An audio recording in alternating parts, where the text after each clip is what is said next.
What should I click in the money sent bit? Can someone help? Personal gift. There you go. I think. I think. Well, sorry, I forgot what I was going to say now. Do you know my about Brian Pillman? Yeah, Pillman. I think Pillman was like the loose cannon. Was just exactly that. You never know what he was going to do, and you really, really got to a stage with Pillman. And the things he did in ECW was hilarious. And he stood there in the middle, and he got people cheering him, and then he had people booing him within 20 seconds. And then he got his wanger out in the middle of the ring. And he was going to piss in the middle of the ring. And I remember that, and because that's on the famous Brian Pillman DVD. And if anybody gets that, that's a great DVD. That's a great one. I mean, the guy was an amazing worker. And part of one of the best tag teams to come out of WCW. I think the Hollywood Blondes was. I think Hollywood Blondes was very, very. That's the case of a tag team that you didn't know what to do with. The Hollywood Blondes, because if they'd have been in the WWE, dear me, they'd have been brilliant. But the wrong company at the wrong time. But, oh, the Hollywood Blondes were great. See, tag teams. I'm going on tag teams now. Right, and if you've got to mention the Attitude Era, there's one tag team for you've got to mention, and that's Edge and Christian. I was with Edge from the start. I remember that first one, that first show he did, coming through the crowd, all them promos, and then eventually coming onto the comic of Edge and Christian. Oh, happy days. 5-second pose. Yeah, benefit of those of you with flash photography. Oh God, the glasses, the hats, the jokes. Oh, you're back loud now. Yeah, you're back. There you go. I think I would have just and then you realise how much work they. I remember when they did the Hillbillies with the teeth and the hats and fits. The 5-second poses they did. I remember that. I think I don't. I mean, I know Chris Benoit's here, and he's very mad. Dear. I think I found Glenn's little finger. It's just, I mean, you had the tag teams you had at that time, and I know I know Pipe Bomb did it, but yeah, you got to do the tag teams. This is crazy. You had. I mean, it's SWE. Chaz has said it again. You had Edge and Christian. You had the Hardys. You had the Dudley Boys. You had APA. You had the New Age Outlaws. You had Mick Foley and Terry Funk doing the Chainsaw Charlie angle. Rock and Sock Connection. You had the Rock and well, no, because I mean, this was like, oh yeah, you had Rock and Sock Connection. Yeah, you did. Kane and Undertaker. They were kind of. Structure. You had the two-man power trip. Austin and Triple H. You had Owen and the Bulldog. You had all these great names. You had all these great tag teams, and it's just seemed at that time. Mean Street Posse, of course. Yeah, you had the Mean Street Posse, and the Radicals, of course. The Radicals, Benoit and Eddie. The Radicals with Perry Saturn and Dean Malenko. Oh God. Yeah. You see, we've TNA. Yeah, when they all came over one night and was like, crazy, what the heck's gone off here? It just seems to me, now this is the question I've got to ask everyone in the chat room. If you could name one pay-per-view in the whole Attitude Era that was if it was to represent the Attitude Era as a whole, what pay-per-view was it? If there was if there was a pay-per-view in the whole lot that represented everything that you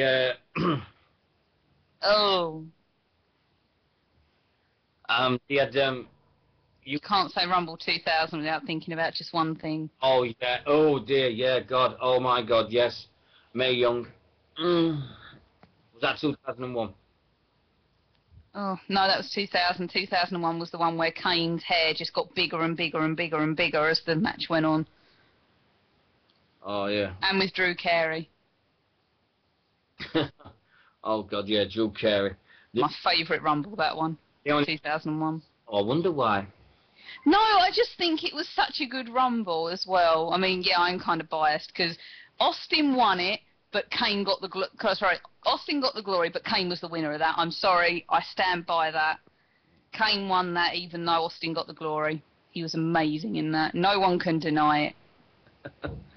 What was it? 14 eliminations. He was in there, I think he was the longest in there until Rey Mysterio stole his thunder in about 2006. And we all know why Rey Mysterio got that kind of credit anyway, which was because of Eddie. But I think Kane still got the total amount of eliminations. I think he's still in the lead, I believe. Could be wrong. When we've seen the titles in Armageddon 2000, the Rumble, I think the Rumbles in the Attitude Era, I think the best pop I heard was, it was the Royal Rumble at Madison Square Garden. I think it was either 2000 2001. It was Kurt Angle in the ring, and he did a challenge, and he said, any wrestler in the back, and you heard this heartbeat, and the place went mental because it was Taz. and watching it, whoa, Taz. Fuck me, it's Taz. Yeah, I just went like the TV. I went, Taz is in it. Taz is in WWF. Oh shit! And the pop, that guy pop, was hilarious. It was like, what?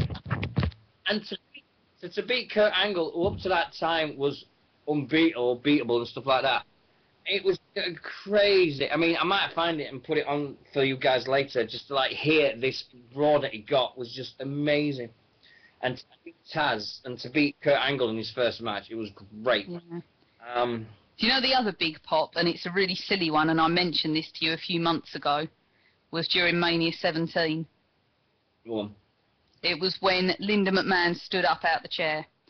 Honestly, it's a silly thing, but go and watch it because the crowd just goes, rah! It is absolutely mental. Because she'd been in that Comatose storyline where Vince was getting off with Trish and blah, blah, blah, and she just stood up and just the crowd, you just see them all rise up, it's amazing. And then she kicks Vince in the jewels, and it's one of them moments, again, go and watch it, but honestly, it is a massive pop, and I still go back and go, you don't hear that anymore. I always said the biggest pop of the whole Attitude Era was the whole thing. And I know people are going to this, and I know people won't agree with me, and that's the beauty of this chat room, and it's the beauty of this thing. But I always said the pop of the whole Attitude Era was Hogan versus Rock at WrestleMania 18. That was pretty big. When you had 65,000 people, when Hogan came down that ring, and the place just became Hulkamaniacs all over again. Yeah.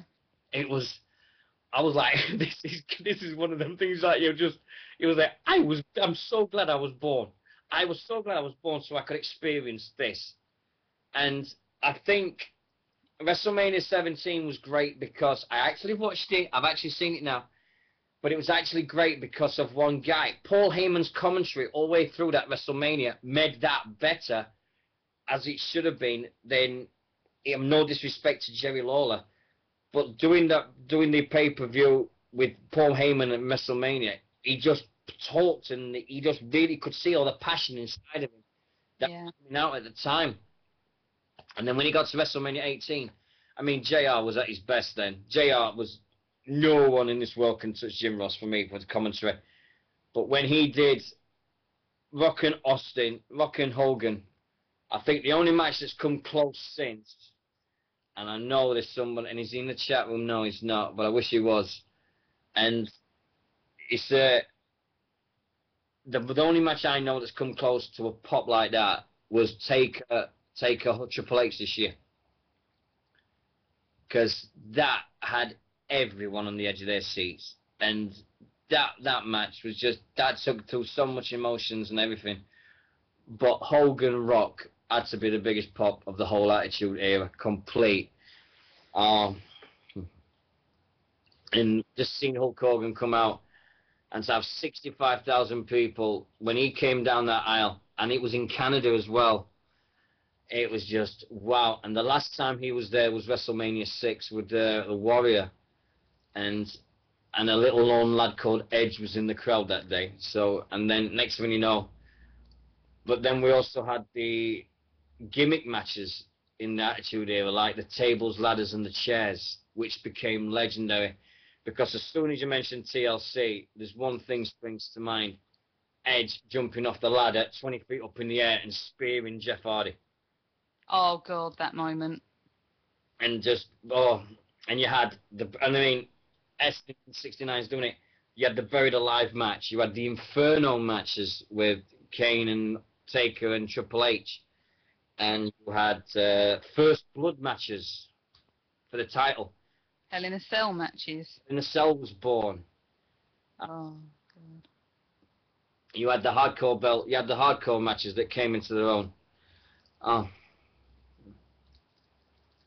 We've got some message from Sharon. Sharon, we've raised over £200 so far. We're getting them. We're getting there.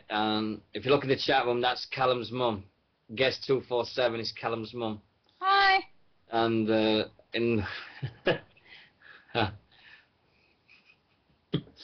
What's funny? nothing's funny. Well, there is, because you're laughing at me. I'm not. I've been off weight now so long. I think it's just The insanity setting in. it's going crazy at the moment. Oh dear, I'm just really going. But I think we can do. I think. Which one's that, Glenn? The YouTube. What we got? Let's have a look quick. Edge spears Jeff Hardy. Super. Yeah, that was it. The Edge spear. Da, da, da. And thank you very much. See, this chat room rocks. I don't give a flying mother. Oh dear, I'm not swearing. But this chat room rocks. Because when we mention a thing, within 5 or 10 seconds, they're putting it in the chat room. And they think, absolutely amazing. Oh my God, bids are going up. We're going up now. We're getting. Yep. Let's have a look. We've got the presenter for what's gone up and That's only 26 still, apparently. new box set's gone up. It's £16 now. Sean, Oh, that's good. stuff. Yeah, we are really flying now. And I'll have a look at the PCW. How many more hundreds we got until beauty school dropout? I'll give up. I thought, no, we're nearly halfway there. I think we're nearly halfway there. Right now. Beauty school dropout. Sharon, got problems with music, Sharon. If you go to the very top of the webpage, you'll see a little music player. Graduation day for you. Next, and it just just see a thing, and it says, and it's got a, Beauty school dropout. and then you'll be fine. Oh God, I ain't gonna drop that. No, I'll have words with Glenn and stuff like that, but he's fine. He's fine. Yeah. And I like it. He's got Def Leppard, so I like it. It stays. Yeah, we have been up last night. No, I have been up now for Got to be 20 hours. Well, I've been up for another 24 hours. I got up yesterday morning, and I was shopping by 11 o'clock yesterday morning. So yeah, I've been up now 27 hours. Oh God, Jack Bauer, eat your heart out.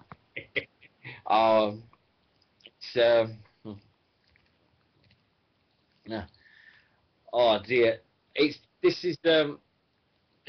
just crazy. I mean, the fact that everybody's like, we're just talking about this, and I picked this because I know for a fact everybody remembers it.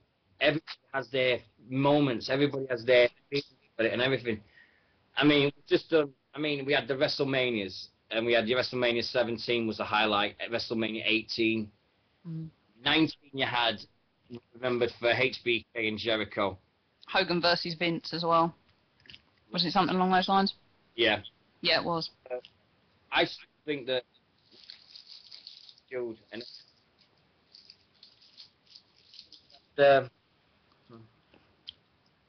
everybody says about all the stuff that's been going on and everything that was Attitude It. Now the question I've got for everyone is, which WWF superstar There's his story. If anybody wants to read the Callum story, there it is. It's the link there, right there. And do that. That's great.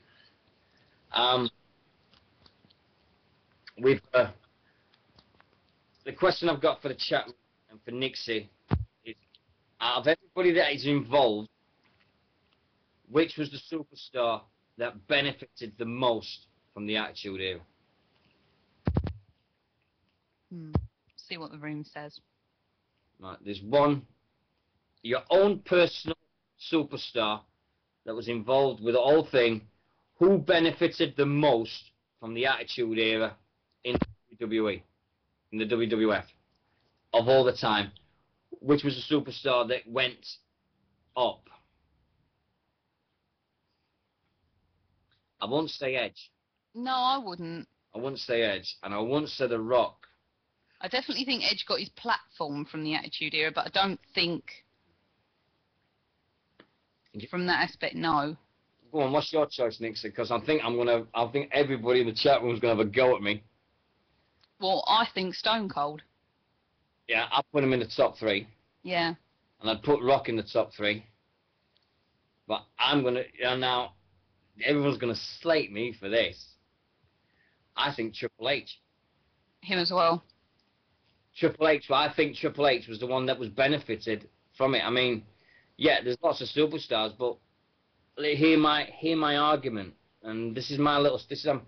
I'm not having a go, but you look where Triple H was at the start of the Attitude Era.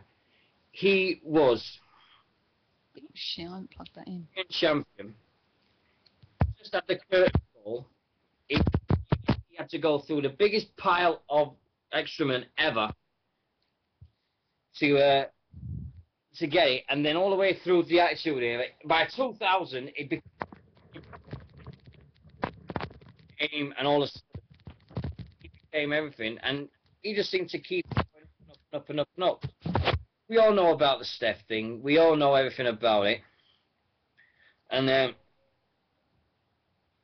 we all know that. But yeah, I think Triple H has got to be one of them that benefited the most. I mean, you've got Foley and Mick, yeah.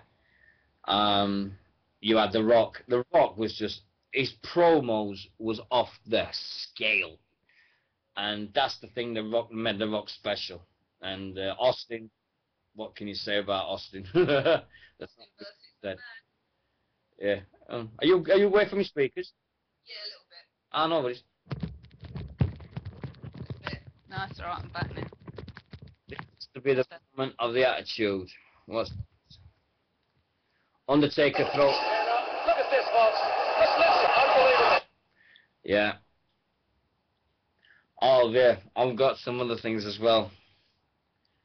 And I think one of the Attitude moments of all time was Generation X doing the Nation of Domination. When you had the whole of D-Generation X do Nation of Domination, and you had Road Dogg D'Lo Brown, X-Pac was Ms. Mark Henry, Triple H was The Rock, and oh dear, that was one of the funniest things of all time. It had to be. That's when you knew that was one of the funniest things. I remember that ever. Oh God, Callum's found it as well. I bet you anything's found it. He has. Look, all these. I don't care when they say about. Oh yeah, and Jason Sensation as Owen. I've found it. Yep. It's one of them things that everybody dreams of, and it was. I am not a nugget. I am not a nugget. And I'm wearing a damn road sign. No.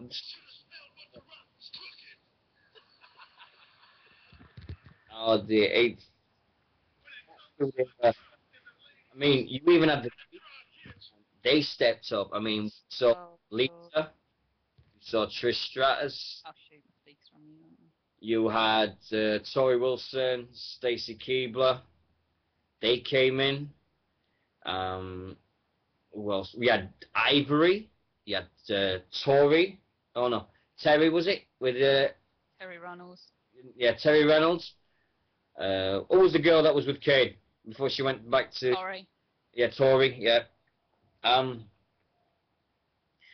Yeah, you had the oddities, which with my personal best thing Luna. ever, with the Insane Clown Posse. Now there's another person who should be in the Hall of Fame, Luna. My opinion. I think she was amazing. Yeah, Luna was. I think Luna was a bit of a misused person at times. She was, but she did something completely different for women as well. I think her and China, they were just completely different. She should be in the Hall of Fame over bloody Sunny. Yeah. That's all I'm going to say on the matter. Now, I'll get to Sunny later. I mean, we even had the revamp of Legion of Doom in the. We had the LOD 2000 because they came back with Sunny as the manager as well, which didn't last long. You had all the tag teams. It was just an amazing, amazing time to be a wrestling fan. I always say it to this day. And the place is that, I mean, you've got to say God bless ECW, because that's where I believe the Attitude Era was born. I think, when did ECW really start getting noticed? Was it like 96, 97? Yeah. But ECW had their thing 95, 94, 95. And they just went for it. And you had the famous lesbian angle with Tommy Dreamer. And then you had that one. If you watch this match, Beulah McCulkery versus, oh, Jesus, what is his name? Bill Alfonso. What a match. I don't give a monkeys what anyone said. It had to be the hardcore rap match of ECW's life. This woman who weighed about 120 pounds and Bill Alfonso had an awesome match. It was what I've never seen. If you ever want to see so much blood pour down off one guy's face, he could have put, even Ric Flair would have said, hey, Bill Alfonso, you're bleeding way too much then. And it was just, that was an amazing match. It was crazy. Bill Alfonso versus Beulah McCulloch, I think her name was. Beulah, definitely. And, oh dear. And ECW just had that attitude, and it seemed that, I mean, I put the promo of all time on it a few weeks ago. Stone Cold's famous promo in ECW when he did everything about WCW, and he just went to town, and Paul Heyman just went, talk about your experiences, and boom, did it spot on, and that was golden. That was wrestling gold.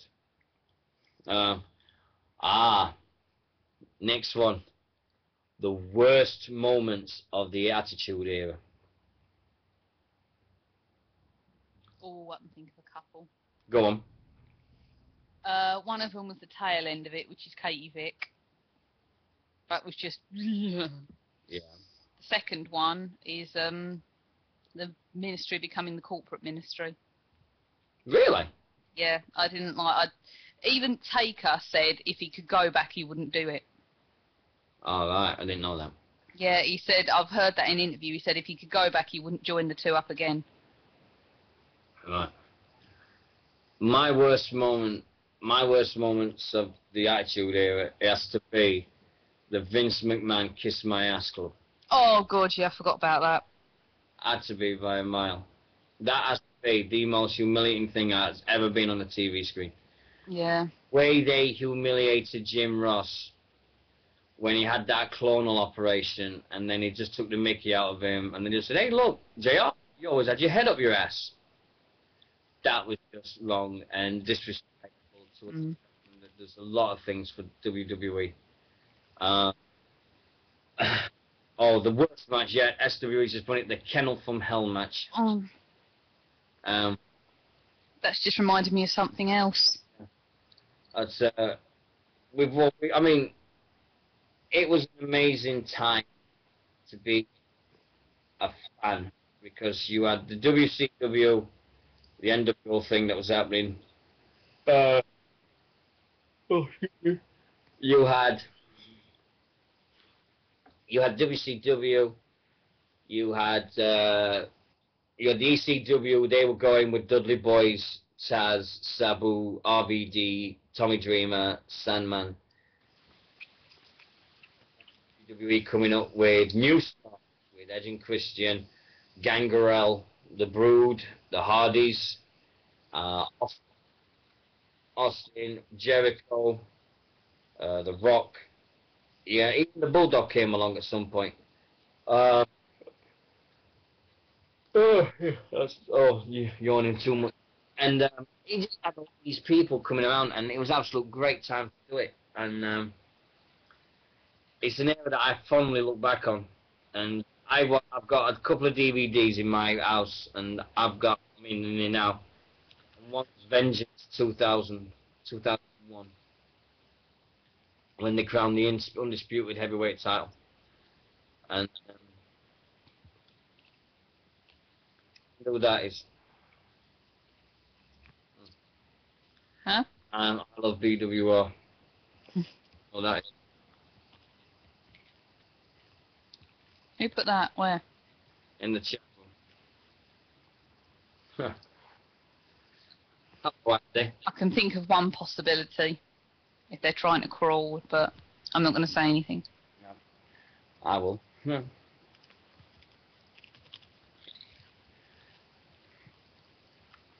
Yes, I know that. I've got a real idea what that is.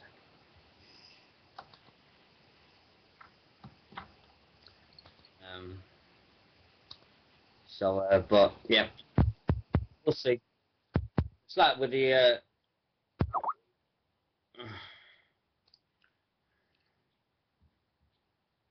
I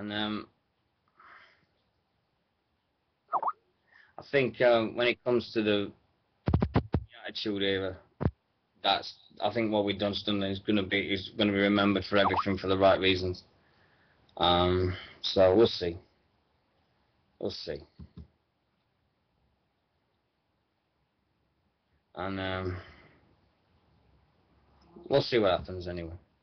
Anyway. Someone ringing in there via Skype, apparently, Shaman said. No. No. No, that's just little conversations going on behind Skype. Yeah. One thing you can't forget about the Attitude Era as well was the right to censor. They were amazing. I loved them to pieces. I think we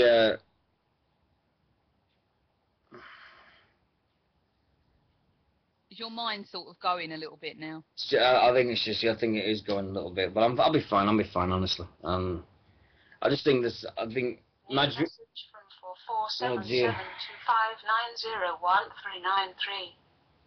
New message from 447725. New message from 1393. New message. Right, I've just got a message from Sharon. And it says, "Hi Dean, just wanted to let you know our target is 10,000. We need approximately 3,500 to hit it. We don't know the definite figure as the cash is still to come in, but we are less than away from the target. What time would you like us to call in? Would 7 be okay? Callum's a bit rough today, so he's got our hands full." Yes, that would be great. That's great. Right. Anyway.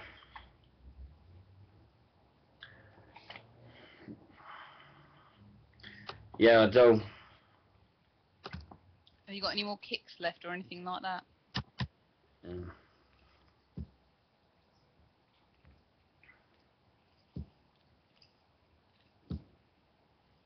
Bye-bye. Definitely that one we were talking about?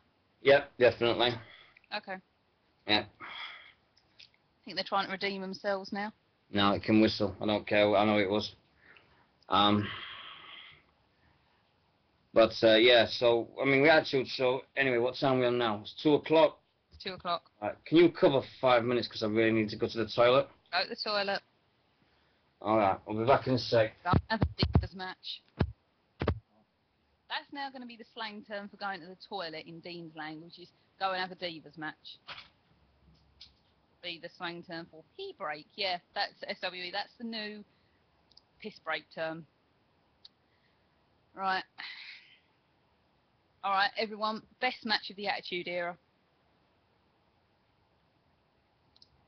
Favourite match. I'll tell you what as well, talking to the Divas, they had a good time during the Attitude Era as well. Because there's no way you're going to get the women on par with how they were back in those days. They don't pick the same calibre of woman by any stretch. Of course I'm going to take it. Come on. Favourite matches of the Attitude Era. And I'll remember mine. That was very good. But, S, do you mean the whole programme or just one specific one? Because they met a lot. Any of them. They were good, but I think it did get a bit monotonous because it was just I suppose it's like today's Cena versus Orton. We got Brock and Austin, Orton and Cena, and I think it did eventually get a teeny bit boring. But they always had good matches, no matter what, and the crowd was always really engrossed in them. And I think the crowd now were just too redundant.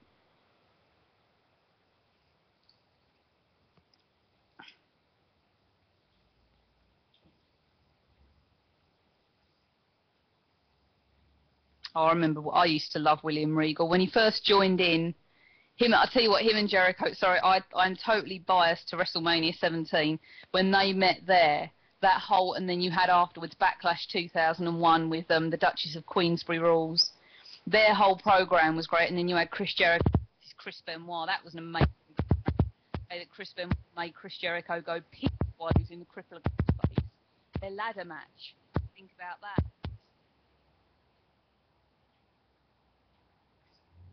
Cena does need time away. He really, really does. I think they're trying to push Cena to make up for the fact that he's losing this almost Disney pure image. Am I fading away? Is that better? I don't want to fade away. Well, I need to look after you lot. What did everybody think of the Ministry? I mentioned not liking the corporate ministry, but what did everybody think of the Ministry of Darkness? Oh yeah, that was good. Let's try that. How's that? How's that? We don't want to know what Dean's having. Oh, okay. That is better. That's just because I've moved it further to my mouth. I don't know what slang we'd use for that version of a Divas match. Because the fact is they're not very long. Right, Ministry. Who remembers the Ministry? Who liked and didn't like the Ministry?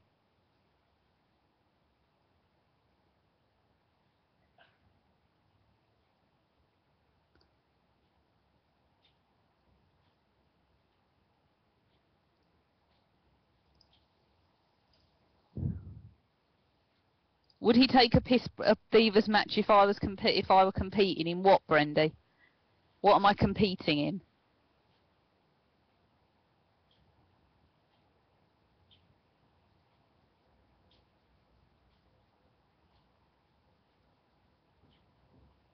I can't actually wrestle. So I would probably get, well, I don't know actually, I can probably wrestle better than some of the Divas in WWE, and I can't wrestle. That says it all, I think. I bet I know I could. Just from watching it, some of them are like, you know, you only have to look at Kelly and, oh, I'm not going to start because I'm too opinionated on the current women's division, and I'll rant on, and people will begin to get bored of me.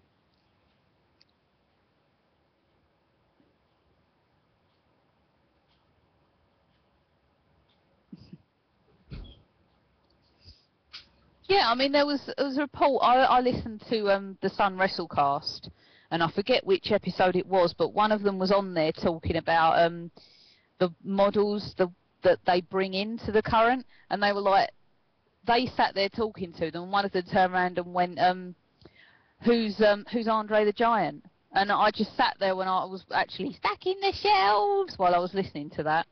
And I just thought to myself, how the hell can you not know who Andre the Giant is? How can you not know?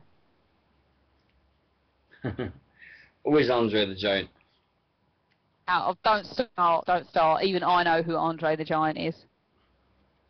One of the best men, sadly died, but he actually had the same condition as Big Show, but I think Big Show got it sorted out. Yeah. But, Have you enjoyed your Divas match? Oh, it wasn't a Divas match. Oh, dear. I wish it had been that simple. Oh, dear. Oh, dear. Someone made me mod. Made you all mods. I made you, you guys, and you do this to me. Okay, I'm a bit confused by that.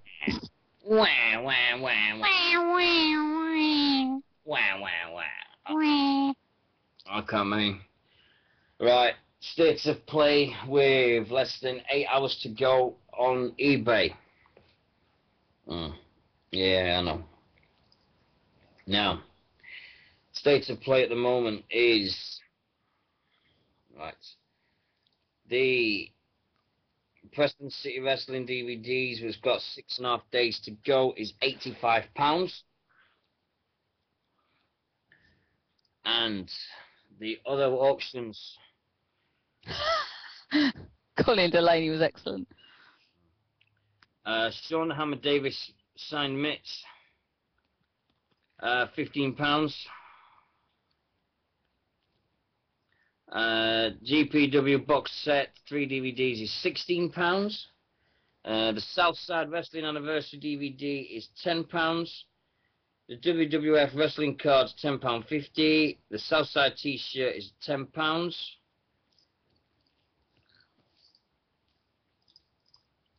We've got £20 for the Future Pro Wrestling Future Mania T-shirt and DVD. BWR Presenter 26. EBW DVDs, Training Top tickets £10. No bids yet on the CDs. 30-minute pipe bomb is still £10. And the promotional VIP ticket of 7 promotions is £36. So, 38.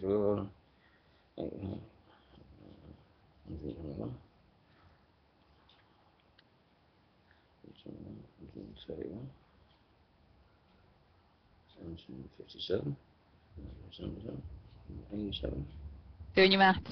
Yeah.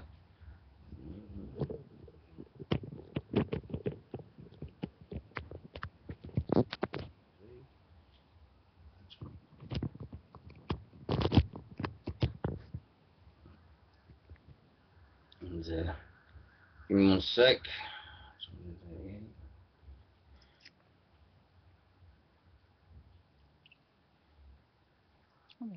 Oh. Sounds like bingo calling. Yeah, right. 2 and 3, that's 23.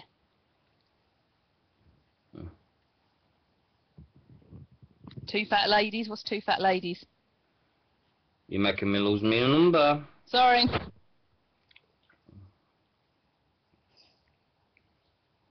Jesus Christ, Brendan's put £30 in.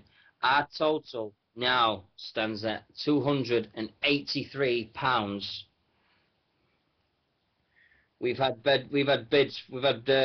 payments from Brendan, from Charles, and from Danielle. Thank you so much.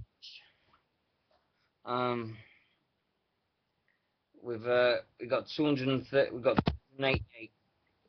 We're nearly at 300 for Callum. I'll just tell her.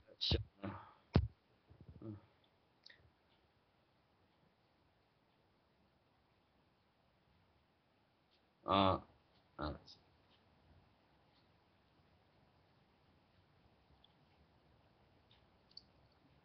Woo! You know, that's what we could do as a little filler while Dean has to go on Diva matches or get some more food. That was what we did. I went to SmackDown taping about 2009, and that was all. And bearing in mind, I think Ric Flair was with TNA by this point. And that was all going on throughout the arena. Was woo, just the whole arena wooing, and it was excellent. We're all just joining in. That could be a good filler. That could be like our sing along in a way. It's just woo. Yeah. Yeah. You do it every house show. Yeah, whatever. I think I've actually got a video of that just going around the O2 arena. Yeah. Yeah, but Daniel Bryan's like Charles has said. Daniel. Yes. Oh, yeah. I suppose before that it was what, wasn't it, in a way? Yeah, the famous what chance. Yep. Yeah, it's just seems everything, but everything comes down. We'll wait. I still think they should make Daniel Bryan a face and CM Punk a heel. It would be so much better. They won't though. You do know that, don't you? Yeah, I know, but I can win.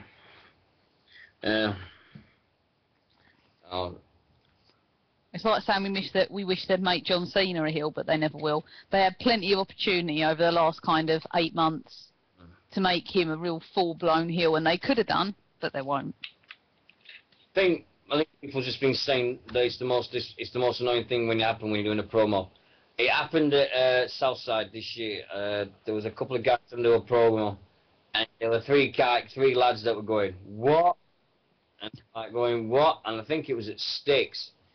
And he just said, he did what The Undertaker. If you think you're sleeping with your own sister, you say what? And they just went, what? And they went, yeah, see what I mean? And absolutely stupid. And exactly, he did an Undertaker thing, but exactly that. I mean, I found that when they did it with a Taker return, I think that was so disrespectful. And I thought that was totally unprepared for it. It was totally dishonest, and to treat someone like that, I just didn't think that was fair, and I don't think that was right, and so forth. And no, dear me, I can't believe we're nearly £300. Really, really can't. What did Undertaker do then? The Undertaker came back this year, and he was in the first one. He came back, and he stood in the middle of the ring. And he was talking to Triple H and everything, and they were just going, what? Yeah, I remember that. Did he do something then to shut him up, or did you just tell by his face? You just tell. Yeah. Respect you could show to a wrestler of the Undertaker's stature. But that's my thing. But it's just totally disrespectful to someone like the Undertaker. It's not fair. Yeah, come on, mate. You're doing great. I'm sorry. I'm just having a bit of chicken. Not that kebab still.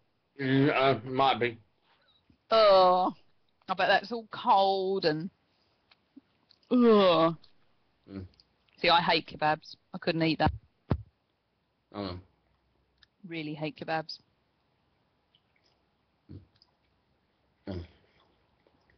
What's link? What link does the people? Yeah, link for what? Oh wait. Oh.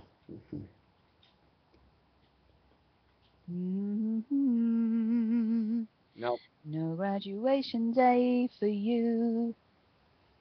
No, it's not a TV show, mate. No, we're just radio. We're just vocal. Yeah. Grease is the word.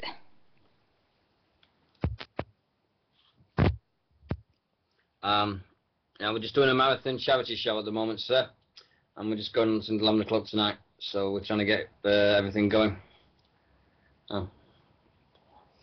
I think people, I don't know which chat rooms come from, but I think people just think, oh, wants me to order your kebab. No way. No. No. Mm. Mm.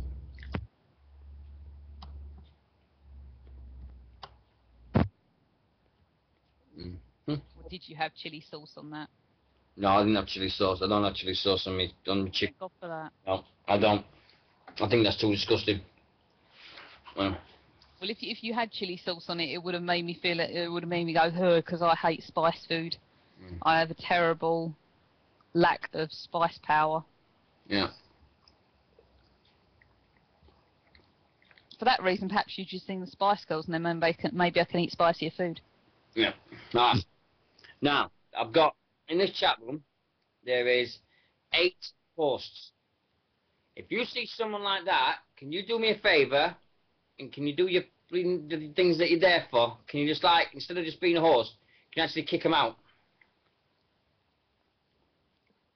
It would be nice to them. I mean, just click on the name, click on the name, bring up the middle, and it says remove person at the. Yeah. Click on that, custom ban, boom, out. They don't come back. Easy. Like I did with that one earlier, is upsetting Glenn. Yeah, I know. I'm gonna have a chat with Glenn. I'm gonna give him a little personal. If I had the right resources. Well, that's a good question, actually. If I won the. I think the thing with BWR at the moment is I'm happy where we are at the moment because I like it, the fact that I can talk to people and be more of a. More of a burp. Be more of a personal thing because I can chat to people, I can say thank you to the names, and I think it's the more way of we deal with things, and it's like I've got this personal feel that I can just say people's names and they know who they are, and that makes me feel special. It's like I can just go and say, yeah, hello, hi, okay, thank you for joining, bang, bang, bang, bang, bang. I'd like it to have listeners, don't get me wrong. I would like to have more people listening, but I don't want to lose the personal factor at the same time. I'm happy where I am. I would love to do it from a radio station, but I think if I went to a radio station, I would lose the personal feel to a chat room or to something else. And hey, Mecca's back. Nice to see you back, my friend. Hi, Mecca. It's one of them things that I'd love to do it, but in some ways I don't, because I don't want to lose the personal touch of British Wrestling Radio that we've got. So it's a double-edged sword, really. Oh, yeah. Christ, 2:20. I'm just got to stop looking at the clock. It's dragging. It's really dragging now. It's because you're looking at the clock. Don't walk in and hand Dino a pillow. It's just, I mean, I love this job. I love the fact that people want to talk wrestling. I love everything about it. But it's just the fact that I think that there's some people in this world. I mean, I'm not going to please everyone. I've accepted that now. I've accepted the fact that there's going to be people out there that don't like what we do. No matter what I try, I found that out.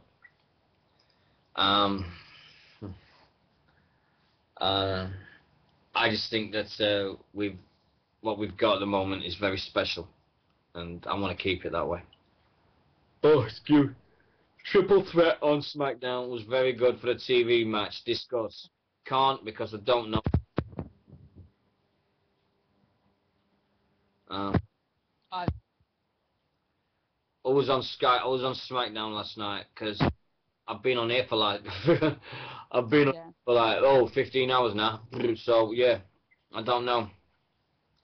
And I'm in absolute agony at this moment. Oof. I don't know. We know what. Hang on a sec. Was it Vicky or Teddy doing it? Oh, it must have been Vicky. Vicky. So the chances of there not being a lot of tag team matches will be low. Yeah. When's it Teddy this week, right? So. I don't like I ain't got a face for video. I really haven't. I've got a perm, remember? No. Oh.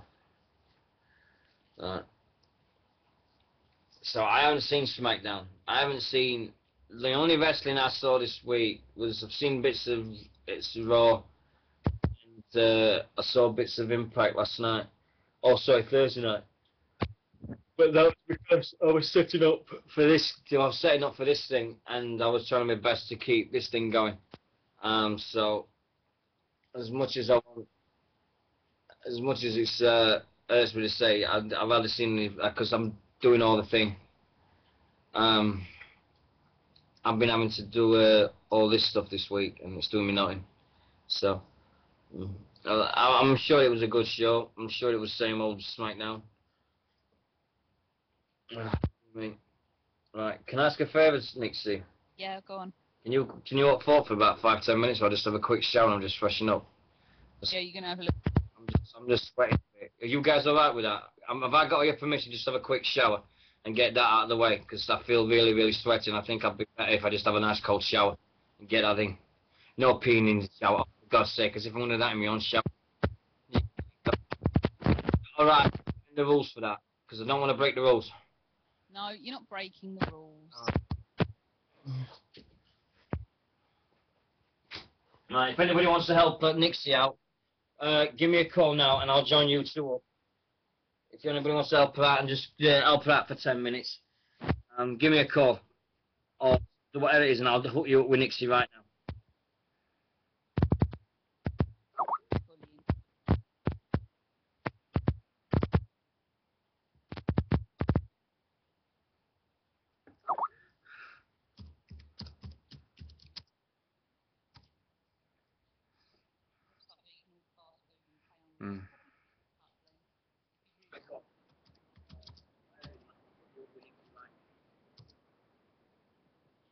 Ah, Joe's in. Hiya, Joe. How's it going? Mate, thank you for that. It's alright, you're going to need to clean yourself up and sharpen up, so Nixie can hold the fort, I'm sure, but I'll give her somebody to talk to at least. Cracking, mate, thank you. I'll be as quick as I can. No problem. Need to freshen up. I can't hear you, Nixie, you sound really low. Leaving me alone.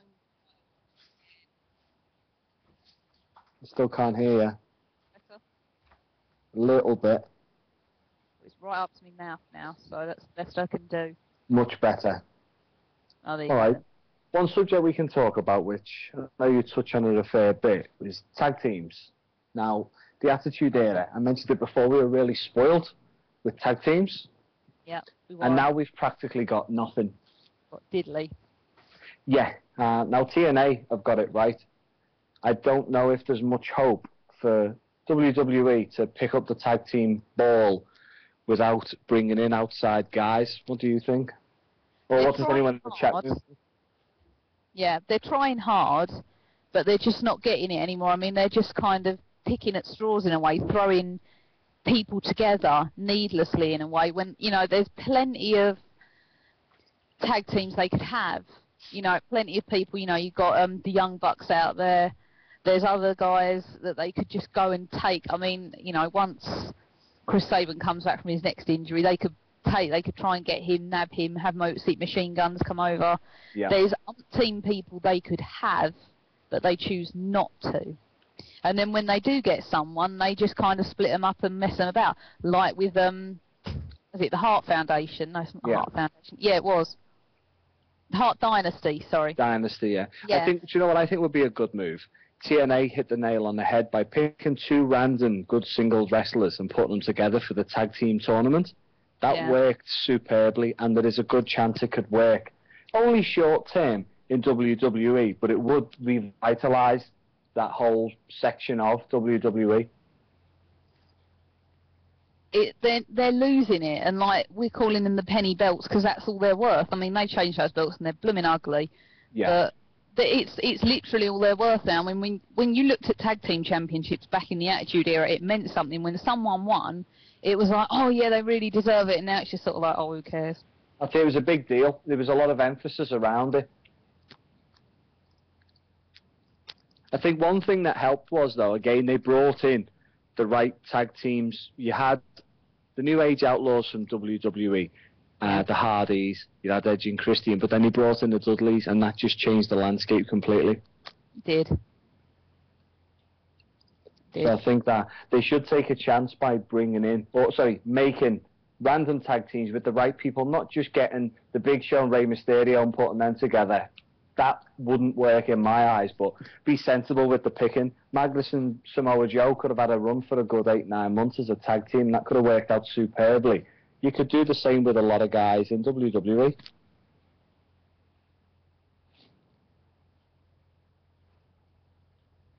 You still there? They brought in a whole new creative team, I think, in the last sort of 8-9 months.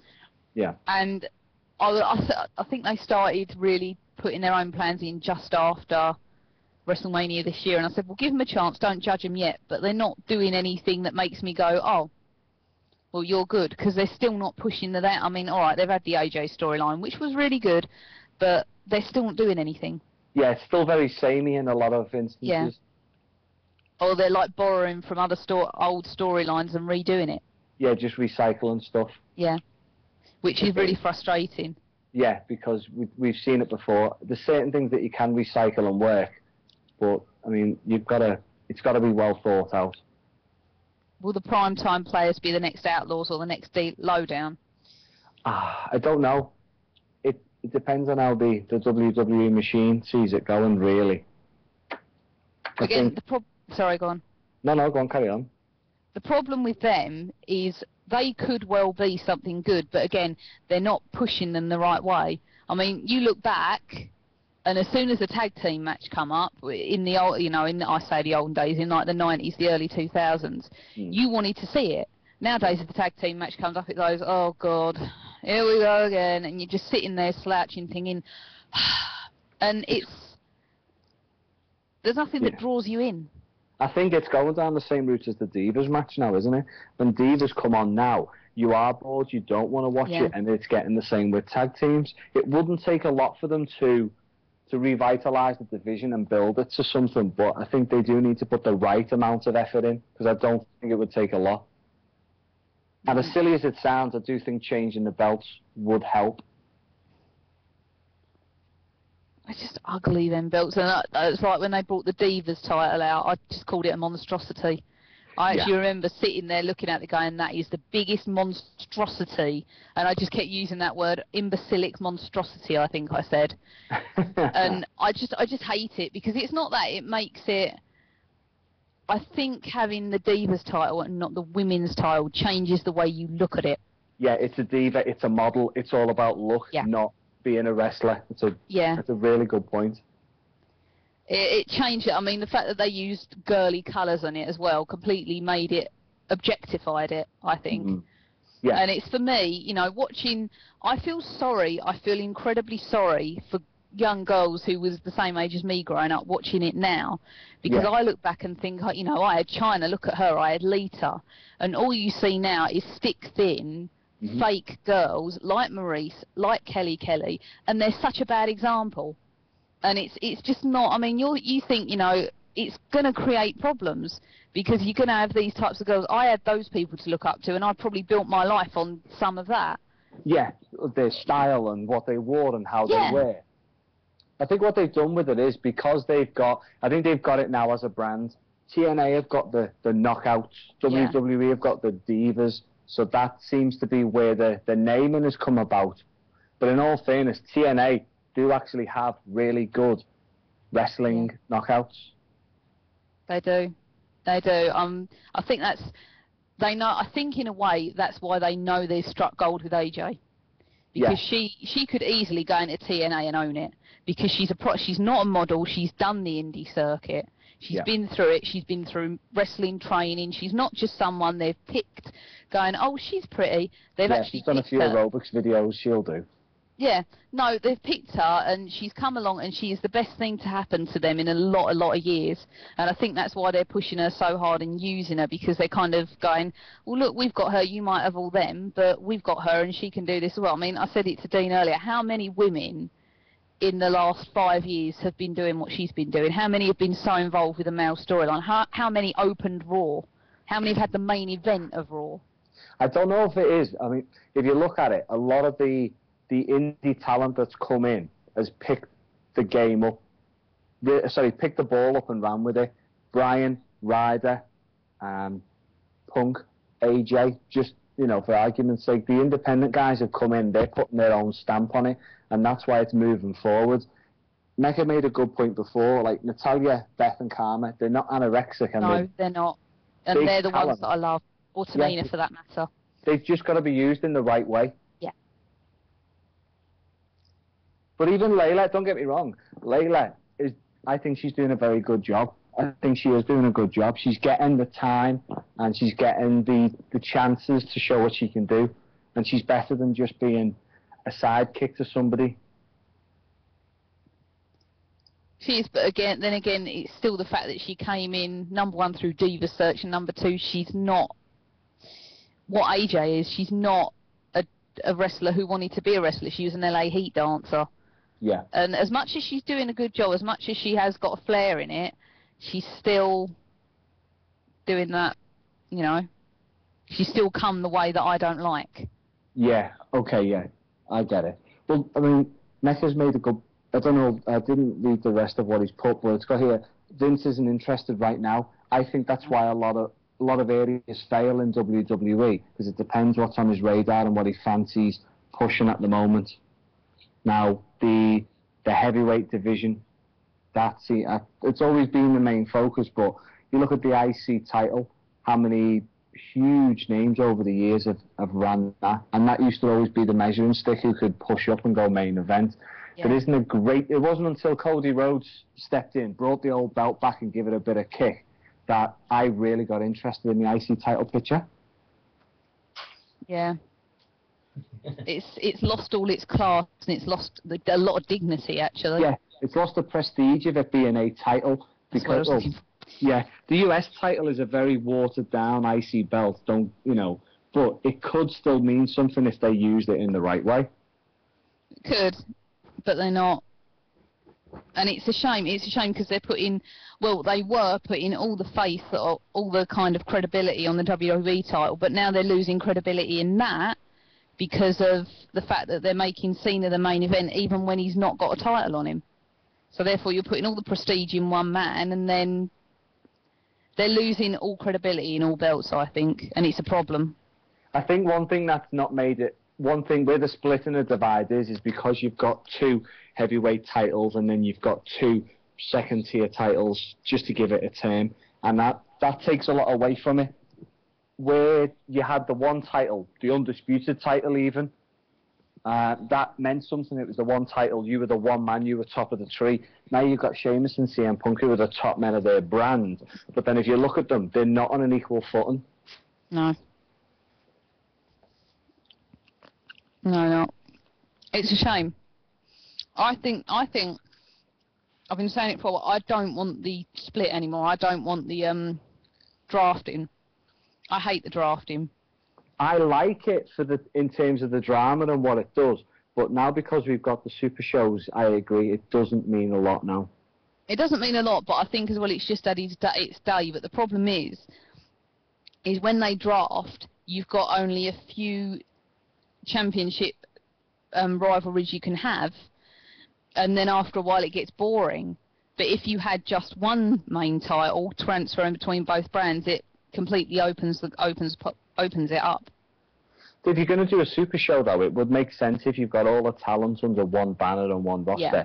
It would make sense to have one main title, one sub-main title. Now, they were talking about bringing back the Cruiserweight division, which I think is an awesome idea, providing they get the right talent in, give it the right chance, and even goes so far as to say, give it the right belt, give it the right look. Right look, right place, right time. Yeah, that's it. Handle it in the right way. Now, the John Cena spinner belt should have gone out, again, just in my opinion, 4 or 5 years ago, easily. We should have had a good standard-looking belt that anyone can hold and wear, and it means something. Look at the history and the prestige around the World Heavyweight Championship belt. That belt has been going for so long, so many great champions. Now, that literally is second rate to the John Cena spinner belt. Is. Oh, it's a shame. I apologise, Pipe Bomb Reject, again. This is just what I do. You have the idea, you think it up, I steal it and make me look really great. I'm sorry. Danny made a good point. I do like the idea of bringing back the Eagle belt, but in today's, how can I put this? In today's material society, I don't think that belt wouldn't be accepted by anyone other than the old school fans who know what it means. Oh. But I agree, we should have a new belt, and not something that depicts Punk or his impact. It should be something that represents the company as a whole. It should. I don't think, in a way, I suppose that the spinner belt does represent the company as a whole, because it is built on looks, and that belt, as much as it's ugly, is very jewelled up. It's very bling-tastic, chav-tastic in a lot of ways. Yeah, it grabs attention. And the thing is, the Winged Eagle belt was amazing. It had so much history, prestige, and it looked brilliant. On the champion's waist, that looked top draw. But I think now, because the demographic of WWE's audience has changed so much from 10, 15 years ago, unfortunately, it is all based on look and how bling and how cool it looks, rather than the belt stands for something. This belt means that they're the best person in the company. They're the person that they're putting all their money on. They're the face of the company. I mean, I think, do you remember that belt that Punk put up a couple of weeks ago on Twitter? I don't think that was the main plate. I think that was just a side plate. Yeah, I think that was like a... Yeah. But, I mean, could you imagine if they introduced that? That would just be like... Yeah. It wouldn't be very good. It wouldn't again. It's just going to undermine it, and it's going to keep the championship to something that means nothing. Yeah. WWE have got a chance to make a lot bigger and better. They really have, but whether they choose to or not is a different question. They're probably going to stick with, if it's not broke, don't fix it. Yeah. Without looking and thinking, okay, well, if we change this, we can get more people watching, we can bring in more audiences, more demographics, we can bring back the old school fans who've lost faith because John Cena's the face of the company. Sheamus, again, there, a lightweight title is a brilliant idea, because again, it gives you another section. Look at the X Division in TNA. It's just another, it's not a brand, so to speak, it's just another touch to the show that keeps you interested. Look at the division that WCW had when they had like Mysterio, Guerrero, things like that going for the Cruiserweight Championships. It was amazing, fast-paced action. Granted, it ruined Rey Mysterio, and now his knees are made out of plastic, and he's probably never going to wrestle ever again. But, you know, it entertained us. It did. But would they really use a Cruiserweight division properly? Probably. I'd say probably not. I don't think they would. Yeah, they could, because they could use that, say, particular division for a certain demographic, bring them back in, old school fans or fans of luchador wrestling or that style of wrestling. I agree with what Danny said. It does need good booking. It really does need good booking. And at the moment, WWE seem to drop the ball on the booking, where they could make something so much better. They just kind of stick with tried and tested. It's very rare they go with something new. It is. They're too afraid of new. I mean, that was what I was leading to. I kept saying the problem is the scripting. If the fans all got together and scripted it, we could do so much better. We would just rock scripting. Sorry, I hate that word. We would do so much better at scripting and arranging a storyline and a show than any of the current would. I think the problem is because the guys who they have scripting and booking it, these are professional scripters and bookers who do TV shows.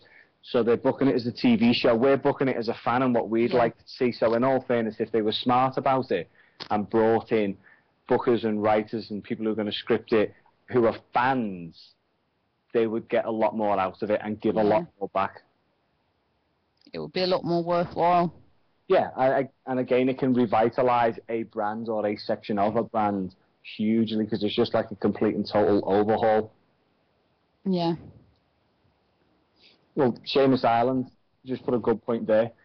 Putting weight limits at certain things. Sorry, putting a weight limit on certain categories. The reason why that would work well superbly is, don't get me wrong, at Slammiversary, Samoa Joe against Austin Aries was an amazing match, but Joe is nowhere near the weight limit for X Division. No, he's not. He's way... How many pounds is Joe, actually? Joe? 300, is it? I would say around 300, not wanting to say anything bad or make him seem fat, but he's a big, hefty bloke. I'd say around 300 pounds. Yeah. Oh yeah, Brendy, 280. You know, that's a fair weight. It's a fair weight.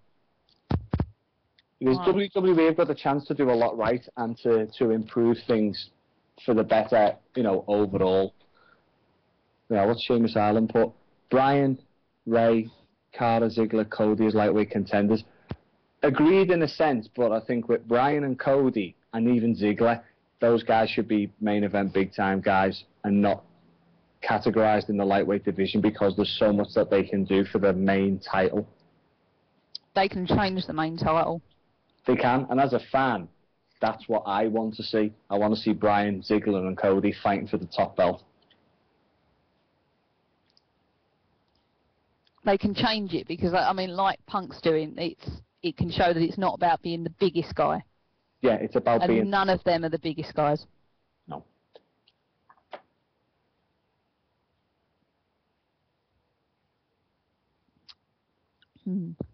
I agree with SWE. Ziggler needs a credible title to run with and to make his own and show what he can do. That guy is an absolute superstar in the making.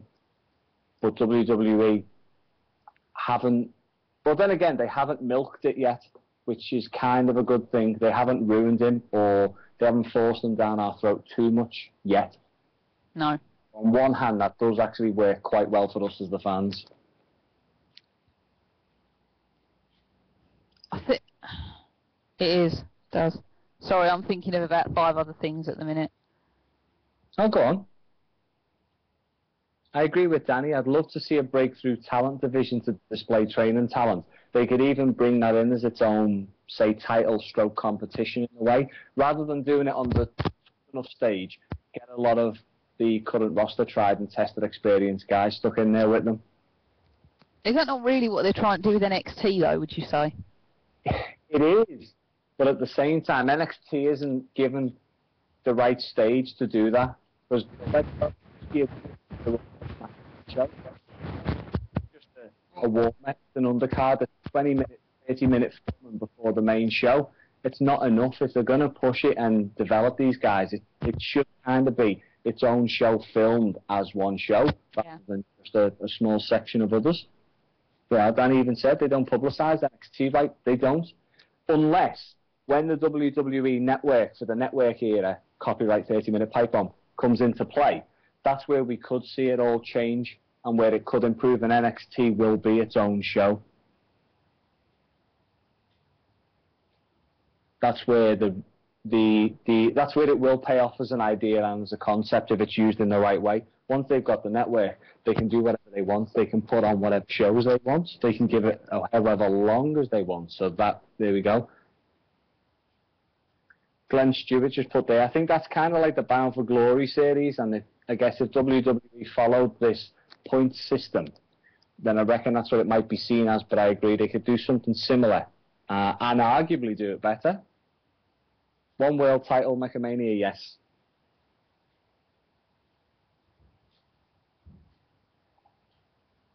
I agree with what Sheamus Island has put. Putting a weight limit of X amount on a certain title is a good idea. But would that do what it's done with boxing and UFC? They see the big title as the heavyweight title, as the main title, as the bigger picture. But then the guys who aren't heavy enough, who aren't challenging for it, who are better than anyone in the heavyweight division, would they suffer for that? Hey, Max hit the nail on the head. It is, to Vince, it's whoever makes some money. They get the push. Sheamus Island, yeah. Bryan would be... What's the term I'm looking for?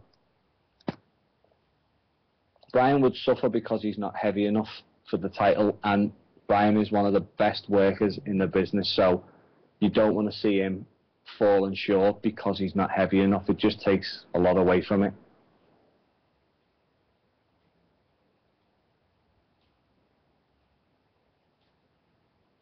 Glenn Stewart to be the world heavyweight and the world lightweight champion. Yeah, if all titles were considered equal and as prestigious as others, then yeah, that could work extremely well. But yeah, it does. It all comes down to money. And it all comes down to money and what WWE want to do with it. Vince has got a hard-on for the big guys, we all know, and it is all about the heavyweight division.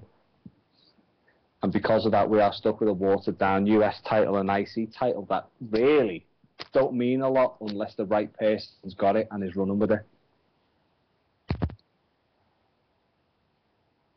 Amax made a good point. Mania. Night of Champions is a good concept, but Mania should be the one. All titles on the line, regardless of what's going on. I agree with that. Nixie, you've gone awfully quiet.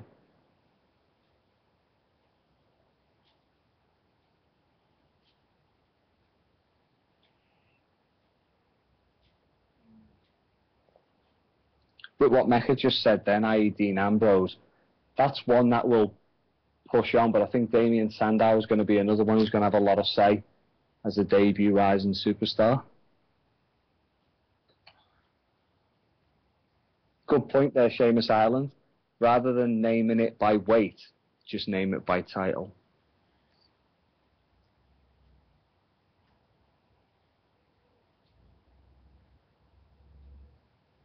SWE Online, yes, I am sick of Ryberg. I don't like seeing this guy doing moves on two people on the shoulder who have had heavier dumps than.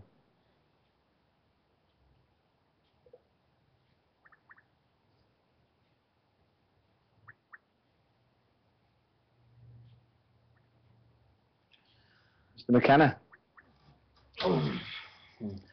Beauty school dropout, beauty school dropout. No graduation day for you. How you doing? All right?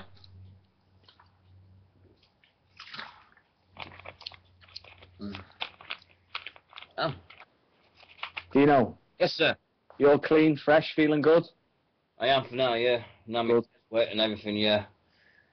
A nice change of clothes, a nice long shower, and I've been trying to learn beauty school dropout while I've been in the child shower, so that's been funny. I think I may have broken Nixie and bored everybody in the chat room, because I've pretty much just sat here for the past, 20 minutes just talking rubbish. So I apologise if I've ruined your show and lost us listeners. No, it's just I think Nixie's got a problem with her microphone, and she had it a few weeks ago, and she said she was going to get a new one, but I think she forgot about it. So, but it's all right. Oh, well, God, here we go. We got a number member. Hello, Mr. McKenna. Are we taking over? Not at all. We are contributing. Oh, is that what it's called? Are we not taking over? Oh, you're just invading again, are we? No, not at all, mate. We're just we're helping out. This is what we do. No. I did. You were busy doing whatever men do in the shower, reading 50 Shades of Grey or whatever, and Nixie had vanished, so I was going to come and help Joe out. So how are you coping? You struggling? Are you doing all right now? I'll keep looking at the clock and I'm going 8 hours, and then I think, oh well, it's closer than it was about 10 hours ago. Well, look, use it in a positive way and think this is 8 hours to continue doing such a good job. Yeah. And everyone's having a great time, so let's be positive about the whole thing. You're doing a cracking job, mate. We're all appreciating what you're doing. We're all enjoying it. So keep it up. Keep going, yeah?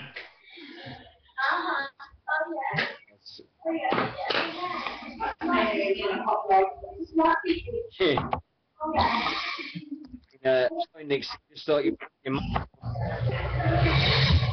Ants, do you want to mute your mic? It sounds like the zoo's going a bit mad there. Yeah. Hang on 2 seconds. Got any better? Quieter. Yeah, no, it's all right. Between kids, dogs, and cats running around, sorry about that. You get what I mean? Yeah, Nixie, we couldn't. So you come back. You definitely. Oh, you want to just rest for half an hour? You're more than welcome to, love. You do what you want.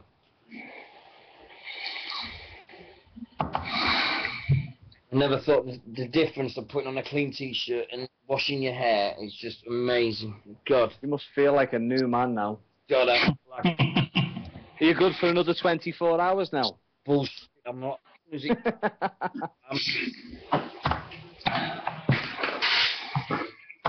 I'm sorry, but the Xbox can kiss my arse. I am not touching that Xbox till tomorrow.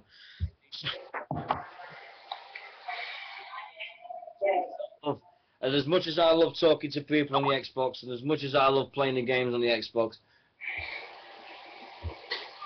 I think you're gonna deserve the rest and the sleep that you get, but you're certainly going to need it. in the so I'm not gonna get back up on myself. I just got to think of something else. When I thought of nothing else, I thought I've always can fall back on the Attitude Era. Well, it's a good subject to talk about because a lot happened, and it was a huge impact on the business as a whole. So there's so much to talk about: good, bad, right, wrong, best, worst. I know everything that you guys did with your tag team talk. We went on about it, but it was really, really cool. Oh, thank you, mate. I mean, it's nice to have people listen to the show, and it's always good to get feedback from someone who we respect like yourself. Yeah, when is next on the radio show? When's the next one for that? We're not too sure yet. We were talking to the chaps the other day, and they want our format to be a little different, so we're talking with them to see what we can do, because we don't want to change what we've got because we enjoy it and we think it's really good and people like it. So we'll get back more about the radio show, but the podcast will keep rocking on this Sunday. An over an hour interview with Dave Rain, which was amazing. But I hope it works out for you, man. Really do. You know it. That's an open invitation. Anytime you want us on, anytime you need anything, you know we're only a message away.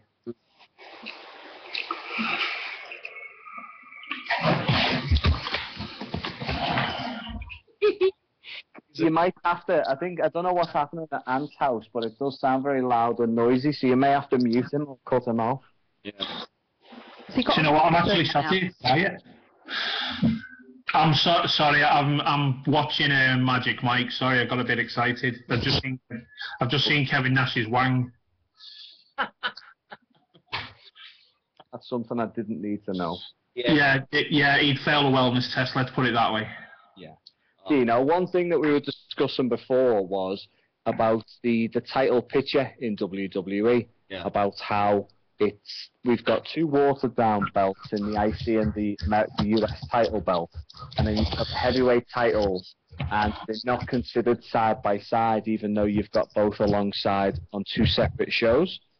Now with the Super Show, you're kind of demeaning one over the other because the WWE title gets all the glory. They've just put it on Sheamus to say, okay, he's got the belt. We knew we wanted to take it off of Bryan. Put the belt on Sheamus. But it just like, it just seems like another Intercontinental title. Yeah, very watered down. It's very, very bad. And then when you get to WWE, and I heard you about John Cena in it, ever since CM Punk's had that title, he's not headlined the main event. He's not headlined the pay-per-view. And since he won it in the Survivor Series, he's not headlined the pay-per-view since. Which is crazy. That's your most prestigious title in your company. Yep. It's always been Cena. I mean, Cena says he's not held the title for a year. But how many times has he main evented pay-per-views in that year since he's not had the title? Ridiculous. And that belt, again, it demeans the belt because you've got Cena headlining a pay-per-view where it should be the main belt of the company. Yeah. I keep saying it, Nick, and I've said it, I'm going to say it all the time. We need CM Punk and Daniel Bryan to swap roles. Daniel Bryan is hot with the yes chance. Make him the face, put CM Punk as the heel, see how it goes. You'll get another 6-7 months. But we know that the plan's in place for Bryan to win the title at some point, and then they're going to spend the next 6 months chasing him. Yeah. That's going to be all right, but I don't know. Both work really well as the heel and as the face. I think with Bryan now, he's so hot because he's got that nasty heel thing about him. Look about when he first won the belt and he went into Overdrive as being a chicken shit heel. He absolutely ran with the ball. Yeah. Oh, no doubt. He was that was one of the most freshest things to see. And yes thing, everybody was like going, where's this come from? And it just took it. Yeah, Danny's looking to make some calls in from the guys from training. Oh, that's going to be cool. Oh, that's cool. Can you give me, if you want, for 5 minutes, yeah, that'd be great. But I mean, at the pay-per-view next, we've got AJ as the ref for the match, and dear me, I don't want to see AJ anymore. I think that story has got to run its course now. It's been there now since WrestleMania with AJ, and I think now it's time to say, okay, we've gone as far as we go. Thank you very much, but we move on to somewhere else.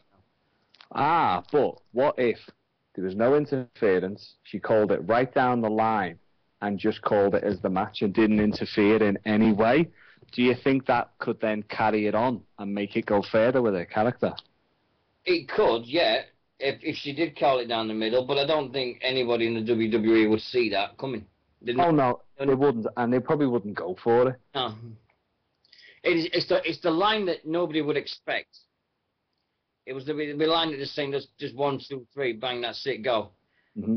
And I think that AJ's playing the role brilliantly. Don't get me wrong, she's doing it absolutely superb. If there's only one thing I hate is when she frigging skips around that ring. She just does my nut. I mean, I just want to fast forward it all the time so I don't have to watch her skip around the ring.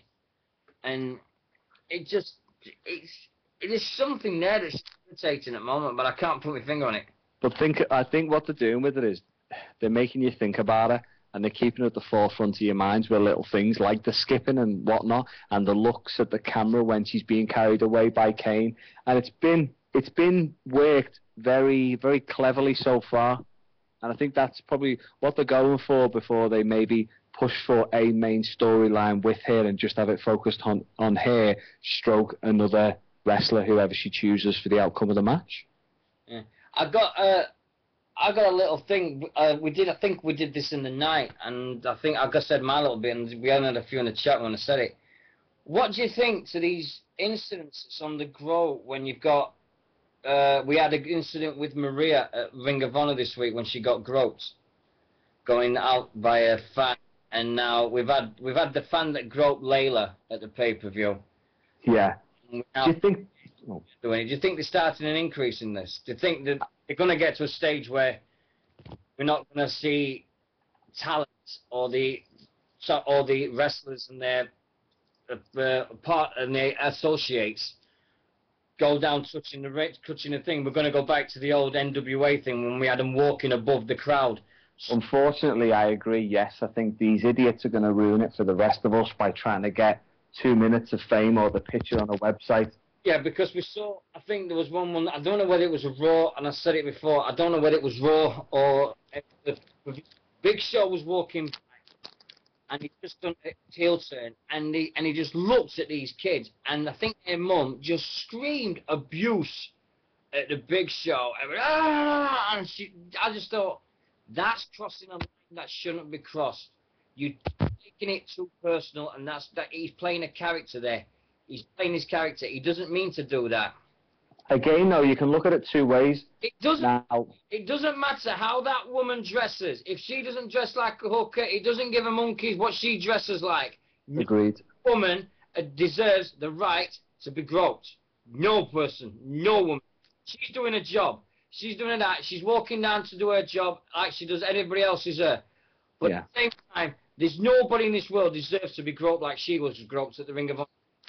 No, because people are taking it too far.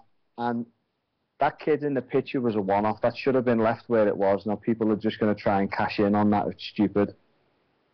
It's just, I mean, they're just crossing that line. There's that line where it's the wrestlers and the associates, and then there's the people that watch.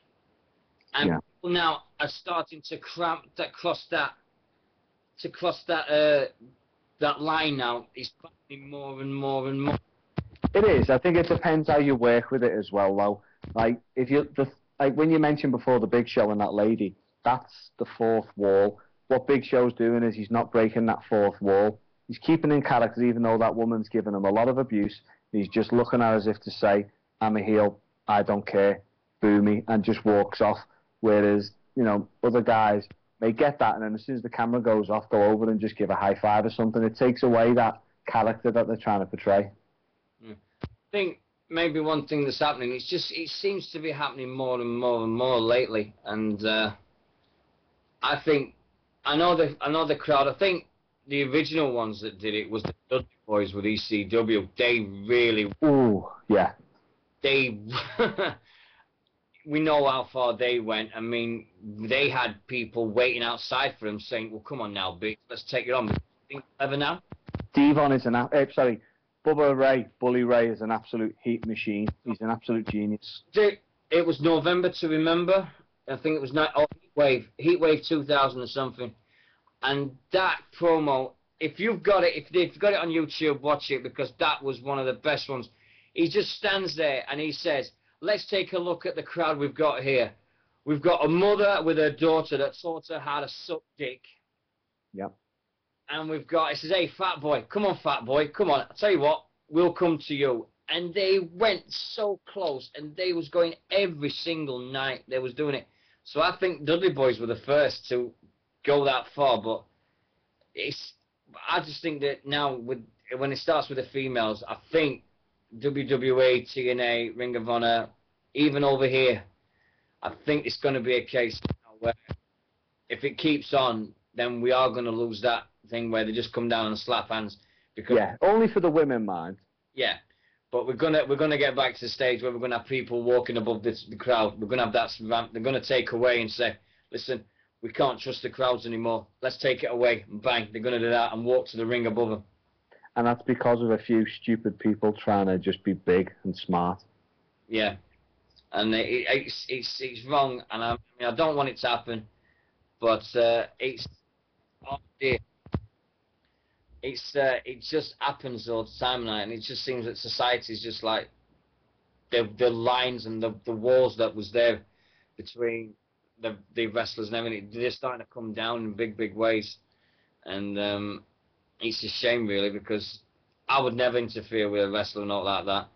I think the only woman I think there's one female wrestler I'm scared of, and she's in the indie. And when she walks past, and that kid's going to stand up, and she just stares at him, and he goes, "Oh yeah, was it Carmel?" Carmel, yeah. And she just walks past, and he just starts to rise up, and she just gives him the evilest look of all time, and he just goes, "Uh-oh," and he just sits back down, and she walks, carry on. I'm like, oh my God, that.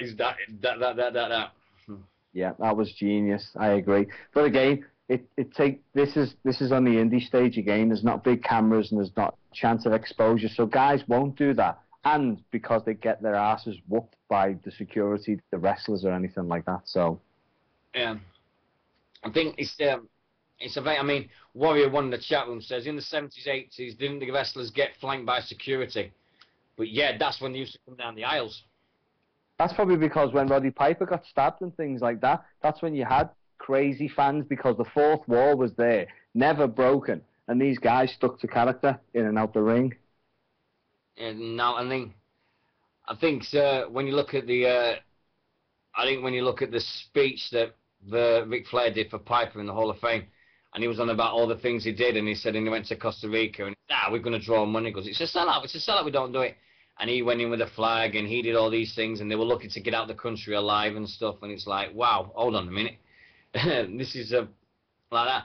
But then we've had it already this year with Benoit, with the Brazilian flag incident. Jericho, yeah. Doing that. Yes, we know that he was going to be disappeared from WWE because he had to do the tour with Ozzy. What a way to go out, though. Yeah, what a way to get your headline in and stuff. And they said the police had to escort him out of the country, and he apologized on Twitter and stuff. Well, let's face it. They may have just made a mountain out of a molehill for the sake of it. They may have even pre-planned it and said, right, go out there and do this. We're going to get a reaction, but we're going to bump it up so that you can go and do your concert, be nice and safe, and then come back to us. Well, look what they did with The Miz, and they said that The Miz, and they had to disrespect the national anthem of America, and it ended up with costing Finlay his job. Yes. And it's all these incidents, and it's like, what? When is it all right to break it? And I think the thing what's going to do is, it's going to be all right to break this line, and when is it all right not to, because I'm trying to find out that way at this moment. But yeah, that's it. There's a fine line, and it is always a calculated risk. You never know what way it's going to go. Yeah.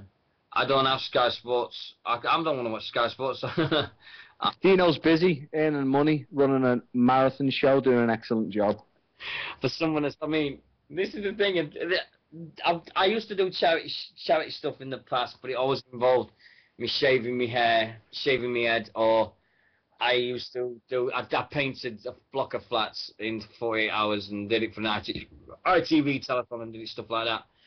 But I've never done it like this. Never in my wildest dreams. I think when I sat here last night at 10 o'clock and I was getting everything done and I was doing the playlist and I sat here going, what am I doing? What am I doing? Stood what I've said. But the problem is with me is I'm one of these that say if I say it, I can't go back. I've got to do it. Just remember, mate, you're doing something special for a little boy who needs something like this to help him. Well, Sharon's over the moon at it. She's coming on about 7 o'clock. She's hoping to come on at 7. Oh, that's going to take us on, and I think I'm going to be a blubbering wreck. I was a blubbering wreck at 5:30 this morning when my heroes for doing the radio station rang together. I always said from day one I wanted Ryan Clark and Matt Boone on my show. Yeah. And I got Ryan on, and we had Matt on with the Bulldogs show, and Ryan rung up in February. But I never had them together, and this morning I got them together, and that, to me, was the best 10 minutes I've ever had. I had got the icons of the people that I do listen to on Tuesday nights, and they do a cracking show on Tuesday nights, but it's 1 o'clock in the morning. And I've been modding them now for 2 years, and I think it's great. But I'm ringing him on Tuesday night. I'm definitely ringing in. I'm just going to say thank you so much for what you did. And I'm going to tell everybody exactly what they are. I mean, I think the Giants, Ryan runs the website. He gets all the rumors and everything in wrestling in America. What he does not know, and the contacts he's got in the wrestling world, ain't worth knowing. He's done MMA, TNA, WWE. He knows everything. That's where I get most of my stuff from and all the rumors. Just looking at Ryan's pages and stuff. And he's an absolute gent and he's an absolute star. Still thinks we play soccer. But I'm not. Oh yeah, you play soccer? No, mate. The federation's called FIFA, not FIFA. Shut the fuck up. Hey, remember it's football, not hand egg. Yeah, and I just said to him, I said, well, what's your American football? But you throw it. You don't. It's not called football. It's a handball. You throw the ball. And they're like, oh yeah, all right. And we had a great chat this morning. You can always tell when Ryan gets bored because he insults 4 people. He insults the football, Europeans with the football. He insults NASCARs. He just has to go on the NASCAR people, and he's like, oh yeah, rednecks and NASCAR, and boo, then that's it. Facebook just explodes. But to have them on this morning was just that little bit of a pickup I needed. It was just like, take me through to the early hours of the morning. And that's all I need. If I just get that throughout the days, I can do it. There's no way. There's no two difference about it. I can get through to the 24 hours. No, cause it's just that sometimes I'll be dipping and I'll be thinking sleep, and then something happen and bang, I'm okay, and I can go for another hour. And that's the thing that does me. Awesome. Sleep when you're dead, mate. Not now. Yeah, I think I'm going to be dead at 11 o'clock. That's the thing. But I can't stop. I can't stop now. We're just under 8 hours to go now. Piece of cake. So I've done 16. I can't believe I've done 16 hours. It really can't. All right, I'll tell you what then. Let's get a topic going. Let's make this next hour fly over. All right, hold on. So let me just check the eBay. Give everybody the latest scores on the doors. Yep. Do that at the top of the hour. Preston City Wrestling DVD collection is £85, and the rest of the bids are Sean the Hammer Davis signed mitts is now still £15. The Great Pro Wrestling box set of 3 DVDs is £16. Southside Wrestling £10.50. WWE cards £10.50, but Winter and has offered me £100 for the cards. He wants them definitely. Wow. So he wants them. It's crazy. My Southside T-shirt's finally got a bid. Yay, £10. Whether that person wants to Pro Wrestling T-shirt Mania, that's 20. Be a presenter of British Wrestling Radio for one night is £26. We've got the NCWA EBW 2-show DVDs, a training top, and a family ticket to an August show. That's £10 still. There's no bids on the CDs, and I don't believe this. There is no bids on the Pipe Bomb T-shirt guest spot. That's fine, mate. That's fine. At the end of the day, it's for a charity, and it's for Callum and British Wrestling Radio. You better hope that I don't win this Be the Presenter on British Wrestling Radio, because it'll be all of us, not just me. Yeah, I mean, but I mean, to do a pipe bomb is great. It's one of the best things you ever do. You sit there and you listen, and I'm guaranteed you will laugh your head off from start to finish. These guys do so much, go into so much detail.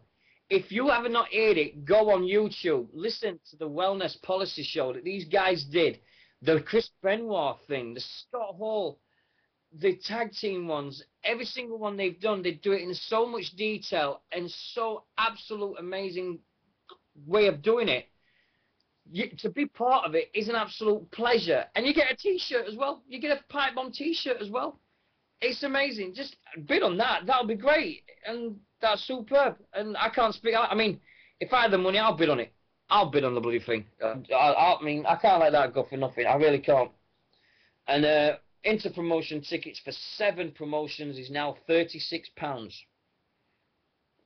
Bloody hell, it's going up like crazy. That is good. I think that is going to top £100 by the end of tonight. I really do. But we'll fingers crossed, mate. Fingers crossed. Yeah. Yeah, I think I might have to dive in on it. Nixie, you there, love? Oh, it's the mic again. She's voicing it. Can I be heard yet? Yeah, you can. Now, yeah. Alright. No, I think I'd unplugged the mic by accident. Fail. Yeah, well, it's not that. If it was that broke, I was going to get someone to pick one up while they were out. But if it can last another night, then I'll get one next week. Yeah. It's Friday, actually. You may have to talk up a little bit, but it'll work. It'll work, love. Don't worry about it. You're doing a great job. I mean, she only told me last night. She went, I'm not going, I'm going to do the whole thing. I'm going to do the whole thing. And I went, if you do the whole thing, I'm fair play to you, sweetheart. I think this is great. Right. I'm going to ask everybody now. I know she's in the room now, and I know this time, but I'm going to say it quickly. Nixie's been doing a great job since she started this thing. I mean, Great. Getting there. She's found her place in life.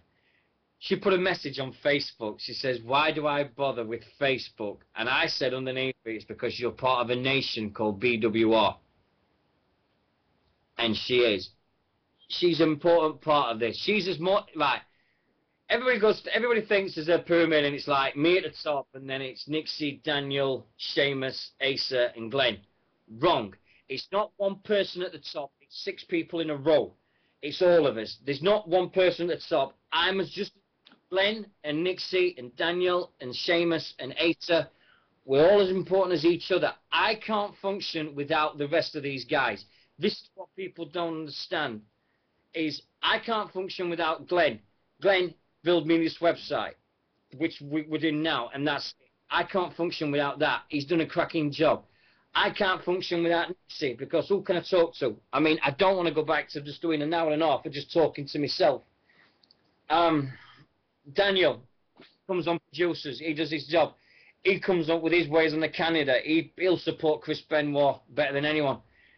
He's done some videos which are great, and he gets kicked off. Every time he puts them on for WZR, they gets pulled off because he goes, no, we can't have that. We can't have that. And we had And it's always the same. I say, Sheamus does his bit. Asa does his bit. We're all important as each other. You take one away, we go down.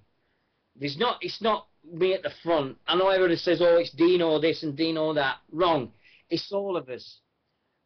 It can't function without each other. I mean, Glenn says to me, hey, come and check this out, see what you think. And I just go, wow, that's amazing. Thank you. It's just great.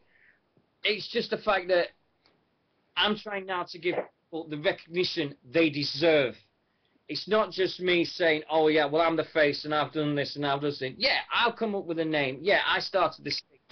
But at the same time, I can't get where I want to be without the others. And that's what people don't get. Glenn is an important part of this. So's Nixie, so's Sheamus, Asa, and Daniel. We all got there. There's all of us there. And people think, oh, it's just me. And as much as I like it, fair enough. It's nice having the recognition I deserve. But at the same time, it's not me standing on the hill. It's just about time some people just got the recognition they deserve. And I think they just get it. And it's just me. If I stand on the hill, fair enough. I stand on the hill, that's me done. But it's me putting myself on a pedestal. Wrong. I want to put the others on a pedestal because they're just as important as me. I know, Mecca. Thank you. I'm sorry. I do apologise. It's just, mate, I've been up now over 20 hours now. I've been up 28 hours now. It's just going crazy. But,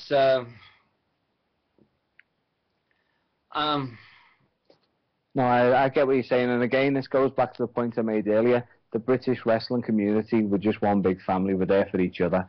This is just another way of showing that. I mean, I love it. I think we're mean.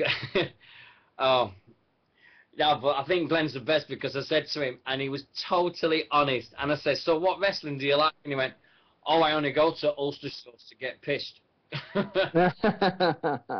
Totally honest, but I think he's good because he tells me so funny stories about what happens with him and That's off. And it's great. And when you get Brendy involved in it, and you've got Brendy, we wouldn't have met Brendy without Glenn and Reggie, and we got Brendy involved, and Brendy wants to do his bits.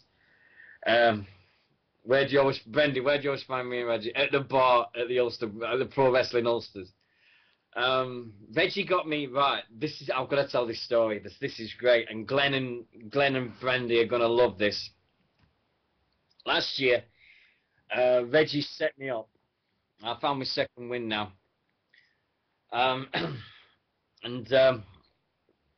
We had I was doing a show where I was bored, and I thought I'll do this show. And Reggie came in, and everybody, and they asked me. They said, Dino, how would you feel if somebody in his last match was betrayed by his tag team partner?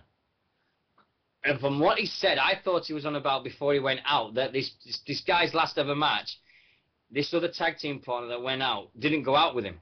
He just left him in the lurch. And I found out they formed a heel group called Reality. And the wrestler in call was called Hamish Crawford. And and this is going back about 6-7 months. And I think Brendan and Glenn and everybody there knows what I'm going to say. Now, I set myself up and said, what's your opinion on this thing? I said, well, if that happened, then he wants his legs breaking. Didn't realise what I'd said. All of a sudden, I go on, Reggie puts the link of the whole show on the Pro Wrestling Ulster page where this wrestler is. And and they said, hey, Hamish Crawford, you should listen to this. Listen to the radio host calling you and wanting to break your legs. And for the next 2.5 months, I was so scared. I was said that you should come to Ulster. I'll show how tough I am. And this guy wanted me to get me in the ring and break my legs. All in good fun, though. Hopefully he's taking it the right way and he understands now. Yeah, but but what did me is I wasn't experienced enough. I thought I was, but I said some bad things. I apologized straight away. I took it. I said it in the wrong context. I apologized and lesson learned. Oh, lesson learned, big style. It was like, oh my God. And Reggie's like, you're dead. He's going to kill you. He's wanting to kill you. And I'm like, well, what have I done? And he said, you wanted to break his legs? I went, oh, my God, I did, didn't I? And, oh. Oops. But I said it, and I said it completely out of context. I think this show had been going something like 6 weeks, and I just said something. I shouldn't have done the show. I did it then. And Reggie did milk it a little bit, though. Yeah, he did. He's an evil little soul, is Reggie. Or as we call him, Mr. Love Film. Because he's the only guy I know that uses the Xbox Live system to watch Love Film. He don't play games. He just watches Love Film on it. Oh, damn. So, Glenn just said he's never effing off that. All right, I've got a topic for us, Dino, which everyone in the room should know a fair bit about and be able to get involved in. Now, this is something we were going to talk about on a show, but we haven't, and I think it may be right up your street. One of the conversations we were having was to do a show on the big men in wrestling. And when I say big men, I don't mean 6, 7 foot tall. I'm talking 400, 500 pounds, big men in wrestling. Who's your favourite big man in wrestling of all time? Oh, I think just for the way he had a crowd reaction and the way he did in the ring, and I know people remember him, but I always had a soft spot for Giant Haystacks. Yeah, nice. Just like that, he had everybody in Britain booing him out of the building. And then what hurt me was the fact that just when he goes to WCW as Loch Ness. Yeah. So just to start a program with Hulk Hogan, and if you go on YouTube and type in Paul the Giant versus Loch Ness, you see Haystacks take on the Big Show. And amazing. In a pay-per-view, and it's on YouTube because I put it on the Facebook page. And you see Giant Haystacks in WCW, but then he got diagnosed with diabetes and all the other things, and he died shortly after. But yeah. Haystacks was the ultimate big guy in British wrestling for me. Oh, well, I think one thing that will bring you sort of back in, obviously, this no disrespect intended, the younger fans of WWE or the people who haven't got into it so often, did they watch Vader when he came back and made a guest appearance the other week? Because that man has still got it and never lost it. Oh, yeah. I mean, Vader was brilliant. I think when soon as that music hit, it was... immense. I think everybody over the age of 25 knew who it was. Everybody under the age was just a little bit... Oh, we've got a phone call here. Hello? Hold on a second.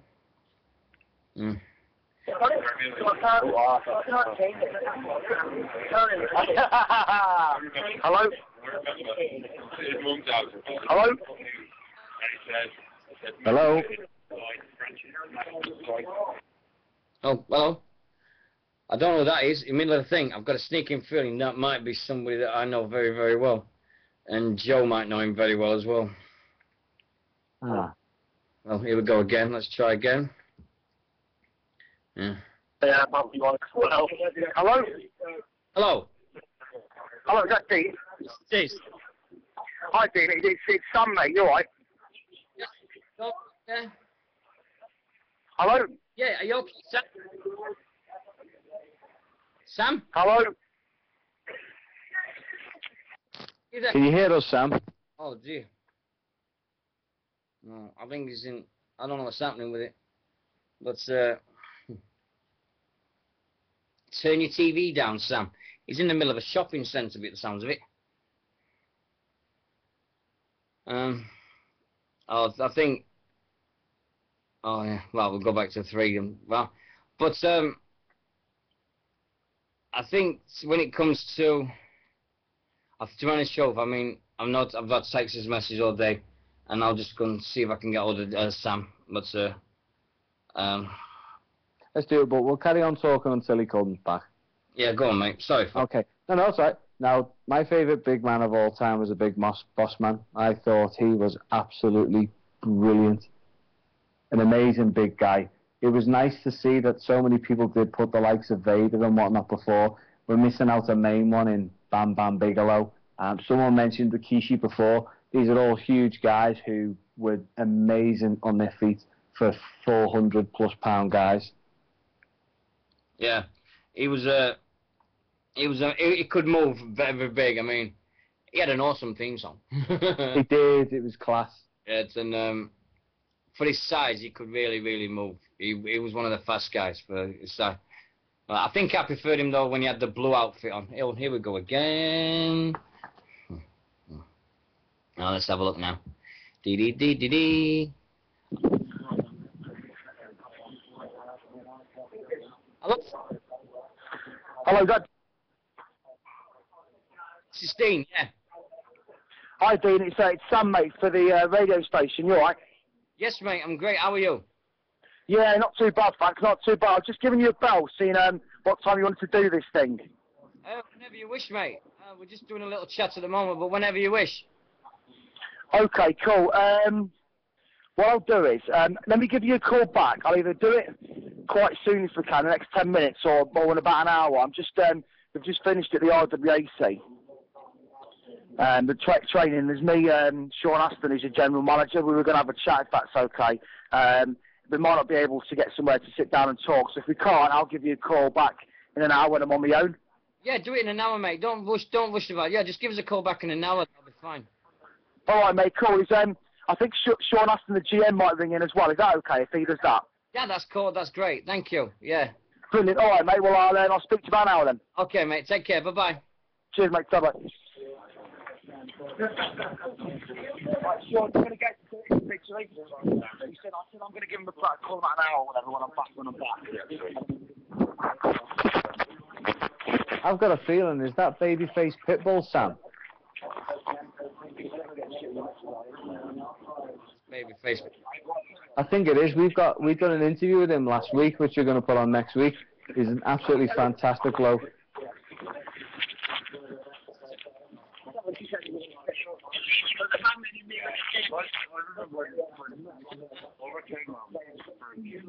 Is anybody disconnect his call or? There we go. Disconnected it. There we go. And there, they've done it right. He's off. I think he's left his phone. Right. You there? Is everybody off? Yeah, still here, mate. Everybody in the chat room's all right. I have the boots AJ was wearing on our SmackDown this week. Oh dear. Oh yeah, you're there.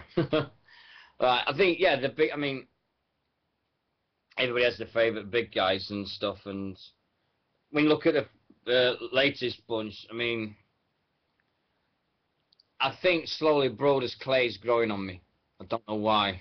I think because they're using him right. I think that's what's helping a lot. Oh, Dean, why? I just growing on me. I think the fact is. Why are you doing it to yourself?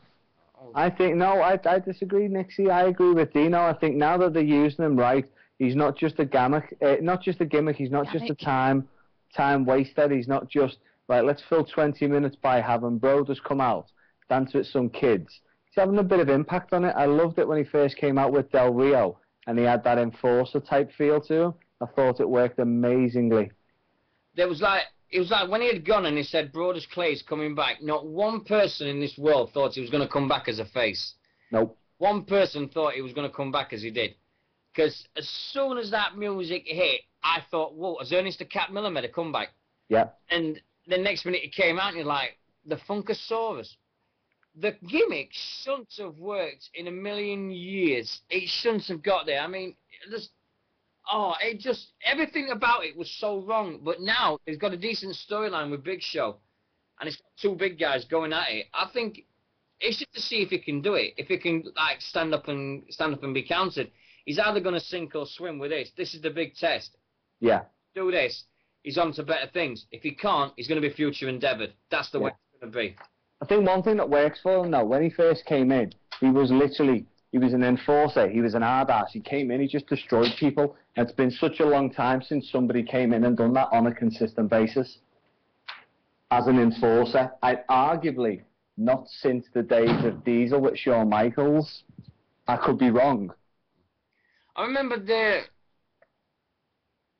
was an enforcer that came in with Tyson Kidd, and he was only there once. And he was about 7 foot tall. And a guy called Jackson, and puts it on, he's my new bodyguard. He only appeared on once on TV, and then he just disappeared. It was like, what's going on there? And Tyson Kidd was like, it was crazy to see this little and large double, like, because they were Jews, but they looked like they were doing another